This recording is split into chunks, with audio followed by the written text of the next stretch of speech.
How to use a PS3 controller on Nintendo Switch without an adapter. Welcome back to Let Me Help, and let's jump right into this video. So as we all know that the Nintendo Switch uses Bluetooth Low Energy, that is the BLE, for wireless controller communication, while the PS3 controller utilizes a different Bluetooth protocol.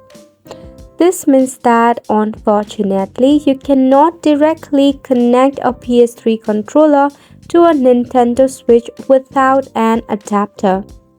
Here are some of the reasons why. First is incompatible protocols. The Switch and PS3 uses different languages for communication. Even though they both use Bluetooth, they have specific versions that are not interchangeable. Second is hardware limitations.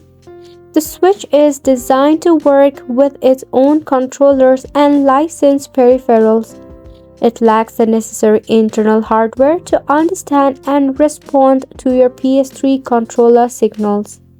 If you would like to use a PS3 controller on your Switch, you will need a third-party adapter, as these adapters act as a bridge between the two devices that translate PS3 controller signals into a format the Switch can understand. We hope that you found this video informative to you, and thank you so much for tuning in.